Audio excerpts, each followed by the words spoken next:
Top 5 protection missions in God of War. Hello and welcome to Extreme Gameplays where I play games stylishly. Today is Top 5 Day. And it's a weird one because it's about protection missions. Those can be widely hated by the players of any game that has them, and for good reasons. Protecting a different hitbox other than yours can rarely be great at its best and flat out tedious at its worst. The God of War trilogy has protection missions, and today I'm gonna be ranking them based on how they play and all that. Without further ado, let's hop right into it. Coming in at number 5, we have the Clone War from God of War 1. First of all, to get this out of the way, this is masterful storytelling while in gameplay.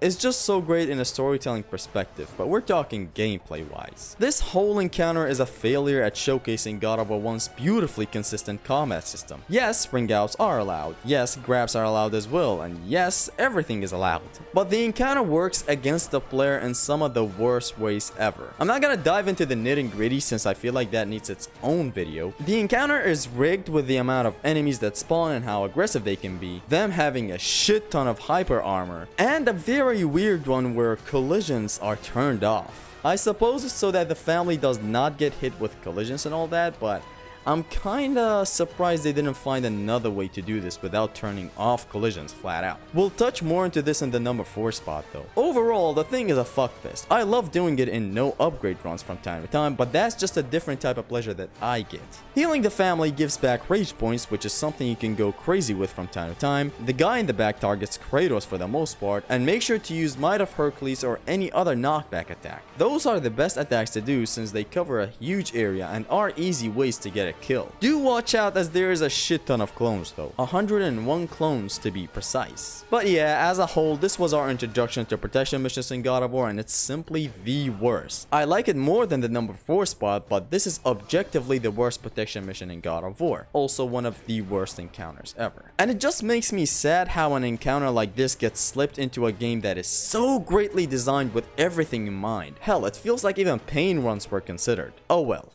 Takes the number 5 spot. Next up at number 4, we have the translator section from God of War 2. Now this is gonna come off as a surprise when I say it, but this section is really great if you take out the last wave. Keyword, wave. Yes, the game made this a gauntlet with no checkpoints, which is just horrible. Anyways, back to my point, this encounter is actually pretty solid. If we're being truly honest, the first and second wave are really nice and creative. You get these enemies that can be problematic if you don't know how to work your tools, especially the second wave with the satyrs and the guardians. The real fumble of the bag comes with the third wave, and this one really shows the flaws with this protection mission. For starters, first and foremost, there is no checkpoint, meaning when you die here in the third wave, you're restarted back to the first wave. Now you might say this makes sense since the translator has a health bar, but then again, they could have allowed us to heal him in some way. I'm not saying Kratos mouth-to-mouthing the guy like he does Lysandra, but look.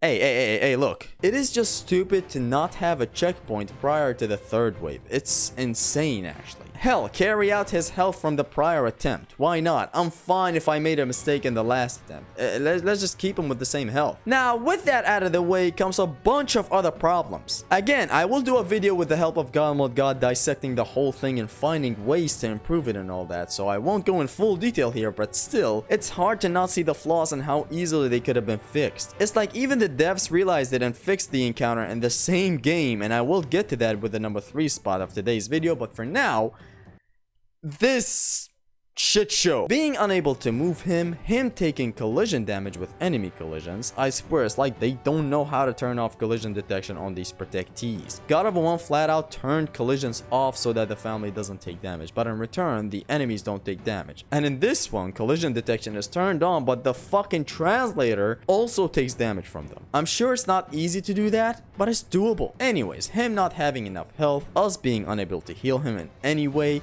the lack of a Lachesis statue to make things a little easier, although this is kinda controversial for me. I think adding a Lachesis statue would just make the thing way too easy for it to even be a protection challenge. I don't know. But anyways, these motherfuckers constantly spamming enemies even when off screen and not respecting the game's rule of off screen bullshit. Ring outs are disabled for some reason, a whole lot of enemies, and to again bring it back to the stupid checkpoint. This thing sucks. Admittedly, when you know what you're doing and all that, it's not the worst thing in the universe. It's not even close to how bad the Clone War is. It's just that I hate it so much. It turns me off from a lot of challenge runs that I could do for God of War 2, but you know. Now again, I will get in depth about all these problems in a future video, but for now, this is enough. Let's move on to the number 3 spot. That is literally this encounter, but better. Coming up next at number 3 is the translator section from God of War 2. Except it's from the Challenge of the Titans. This one understood the flaws of that encounter and worked on fixing them in the Challenge of the Titans. Now look, this is something I can respect, but why not apply all this fixing to the main campaign encounter? Anyways, this one is just so good. It takes quite a long time to finish, but still solid. You have to protect him, but there's a cool twist. There are 3 circles that appear separately on the arena, and he has to be on one of them at a time to not take damage. There's a Lachesis statue to use, and the enemies are no joke. Cyclops, sirens, dogs, and satyrs is what you get. Now again, this brings me back to the whole point of adding a Lachesis statue in the main encounter in the campaign, and you know, the whole thing where I said it might be too easy, and this one kinda touches on that. I guess a Lachesis statue would have made that encounter way too easy. As you know, you see this one is not way too easy since we have a lot more crazier enemies, and you know, it's perfectly justified to have the statue here, but I feel like in the main campaign encounter of the translator, it might have just trivialized the whole encounter. So I don't know, I'm gonna touch on this later on with the deeper video that I'm gonna make about the translator and its flaws, so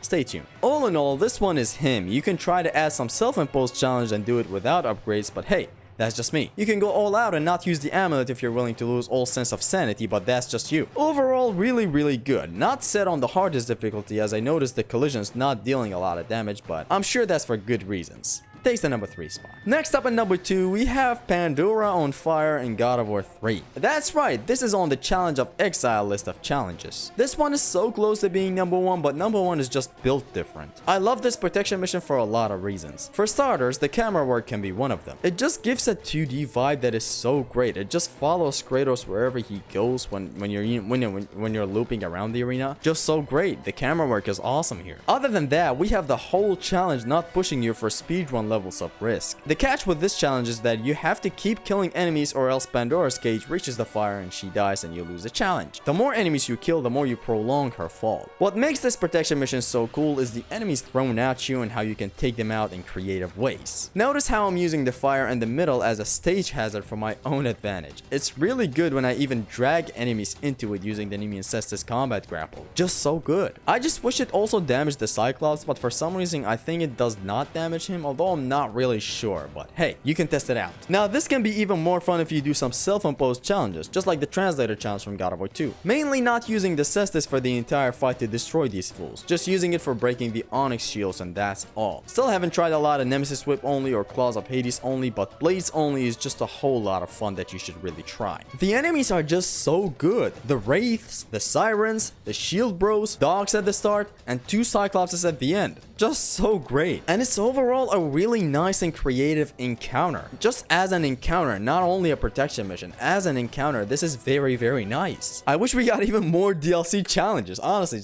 it just makes me love God of War 3 even more. I really like it when there are these types of challenges in God of War, where it's just a very nice and creative encounter that you can visit every once in a while. Proudly takes the number 2 spot in my book, just slightly falling behind the number 1 spot of today's video. At number 1, we have the best protection mission in all of God of War, the Caverns Chain. This might look weird at first, but this is a protection mission if you look deep into it. Also, it is the best protection mission at that. To add on top of that, it is one of my favorite encounters in God of War 3 as well. So here's how it goes. There's this chain that is being used to transport you to another cube to meet a fly from the ass of Zeus. To catch a fly from the ass of Zeus is not worth my time. Problem is, these Minotaurs start spawning and they try to break the chain and take you down with them. Already a really nice premise, but let's get to the encounter structure. Encounter wise, this is one of my favorite encounters in the entire game. It's long and everything works together in the best of ways. It starts with the game throwing some undeads at you, followed by 2 Minotaurs that are scripted to hit the chain, but you can interrupt them if you know what to do sometimes. Then you have to take out the Minotaurs, and from there you fight more enemies and take out some stage hazards until another set of Minotaurs spawn in. Take them out and a Cerberus with some undead start approaching. The main thing to do is of course ride the Cerberus and destroy every fool in sight. And you just cause carnage and the encounter comes to a close. Now that was just a simplified version of it. It is simply so good, not only for a protection mission, but as an encounter as a whole. It acts as one long encounter and you sure know I love that. It's not insane like the translator section where it takes so long to get to the hard part just to die in the matter of seconds if one thing goes wrong in the hard part. That's what I mainly hate about the translator section. Now let's get into the great things that really make this encounter just solid and honestly just a perfect protection encounter in my opinion. Things like ring outs being allowed, the enemies that are thrown at you, the tools to work with, the health of the chain not being low as fuck, no funny business with the chain where we might accidentally hit it or some shit, and generally a phenomenal encounter overall. What's not to love about this encounter? And it comes after one of, if not the best section in God of War 3, the city of Olympia. A very nice first visit to the caverns as well. Can we talk about it? The scenery and the camera work is at its best here. All the construction and stuff happening in the background while we're fighting just to show us how magnificent the labyrinth is. Foreshadowing a future video, I know. The fight is good in a lot of ways and it takes the #1 spot proudly. With that, we reach the end of today's top 5. Make sure to check out my latest project where I compare and go in depth about all the magic attacks in God of War. It has been your stream gamer Zesty. Peace.